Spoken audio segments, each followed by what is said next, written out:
Acknowledging our ancestors and their legacies is one of the greatest and most honorable things that we can do in order to liberate ourselves from their past stories of self-limiting beliefs and really choosing our sovereign divinity. Yet, when we open ourselves up to connecting with our ancestors, we must remember a couple of things. I want to share with you 3 things to keep in mind when you open yourself up to connect with your ancestors. My name is Nayeli Dalisay. I am a spiritual mentor focusing on how to move from grief to grace in a good way, and I'm a certified Sophia Circle leader. Why is it so important for us to connect with our ancestors in a good way? There is such a beautiful reason that I have found that is the thread of love that allows me to be here, that pulsates through me, is the same thread of love that has come from my own lineage. The love that my parents had and have for me is the same love that their parents had for them, and so on and so forth. There is a love that is pulsating and vibrating through the whole world and through the whole ancestral lineage and all of the people who have walked this earth. It is something that is invisible, and we all know. What is love actually, right? We don't really fully know, but we know. We know when we feel it. And when you look at the grand perspective of how we survived as a species in the midst of atrocities that are happening and have been happening on this earth, then you just have to say and acknowledge that the love is the one thing that has allowed us to be here and to be the legacies and the answered prayers of our ancestors. And when we become aware that we are the answered prayer of our ancestors, and when we can really fully acknowledge and honor their prayer of why they came here and what they sacrificed for us to actually be here in this very present moment, then we have a bigger and deeper purpose and understanding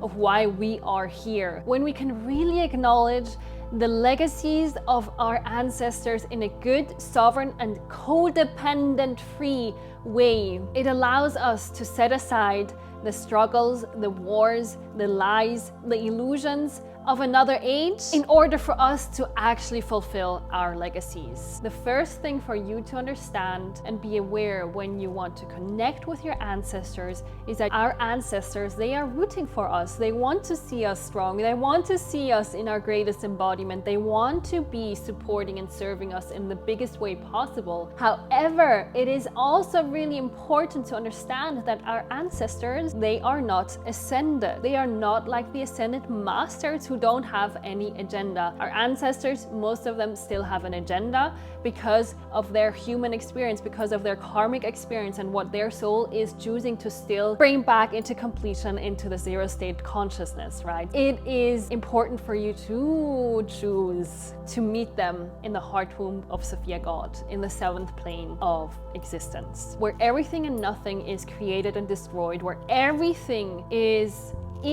and is not. That is where you want to meet your ancestors and any other spirit. If you connect with any spirit, that is where you want to meet them. No sugarcoating, please, when you connect with your ancestors, especially with the ones that your family has been talking about. Remember that they were human as well. No matter how much in your family your ancestors were put on a pedestal or just like revered, remember they were human as well. They had their own challenges, they had their own faults. Be honest with what you honor in them, but also what you feel like, no, this is not for me, and this is something that we should not put onto this great pedestal of how good of a person he or she was. One beautiful example for me has been when I really had to acknowledge that my grandmother's legacy and what she brought to this planet is so beautiful. It's so powerful. She was pretty known in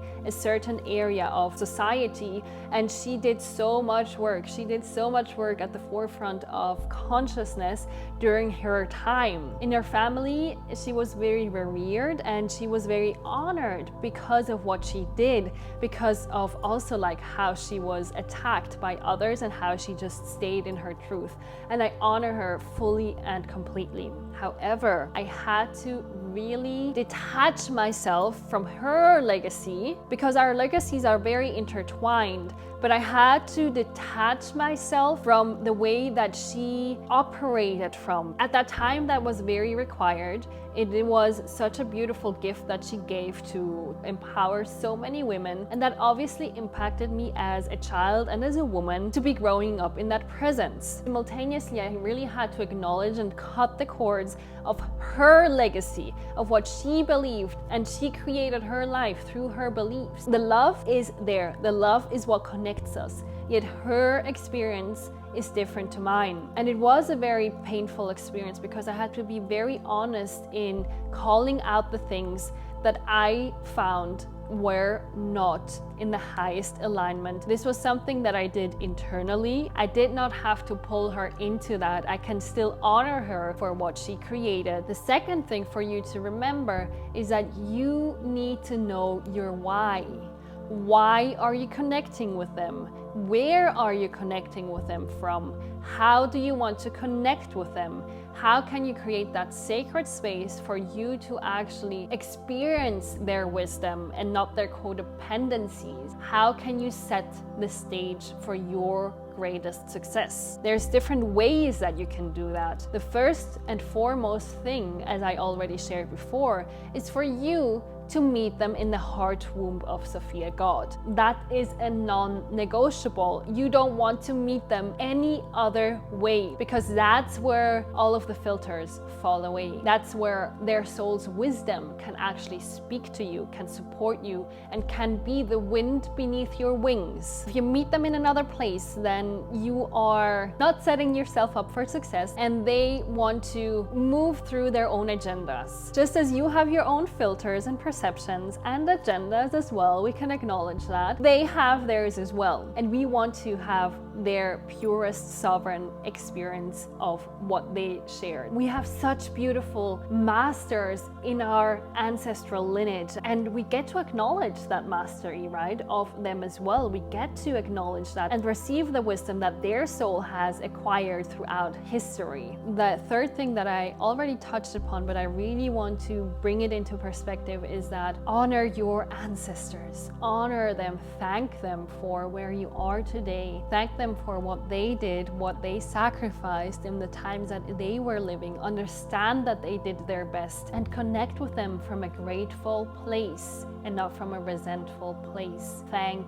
them. And if you feel resentful towards your ancestors, then be curious about that and inquire in how you can actually feel a bit more grateful for your ancestors, because they are here to serve and support you in the best way possible. But you must be willing to really set yourself free from all of the codependent energies.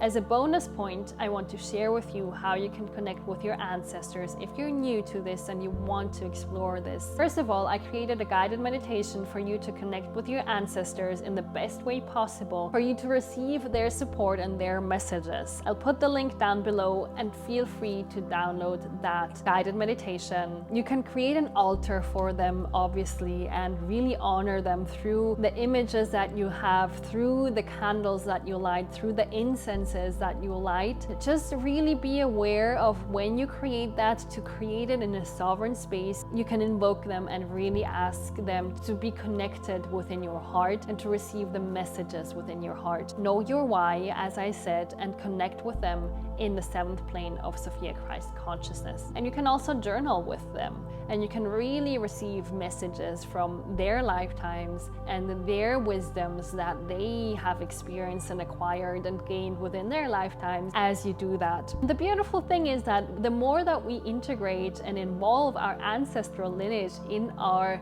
journey of becoming the person and embodiment that we came here to be, the more fun it actually gets when we also at some point choose to leave this earth plane, because our descendants hopefully would want to actually also reach out to us and receive the wisdom that we have acquired in our lifetimes, we want to share with our descendants beyond time and space, right? That's just such a fun thing to think about. Just explore that in your own excitement and curiosity. Feel free to download the meditation down below, where you can connect with your ancestors in a good and sovereign way and receive their messages in the best way possible. I'm looking forward to our next connection. I'm sending you many blessings, beautiful one. Namaste.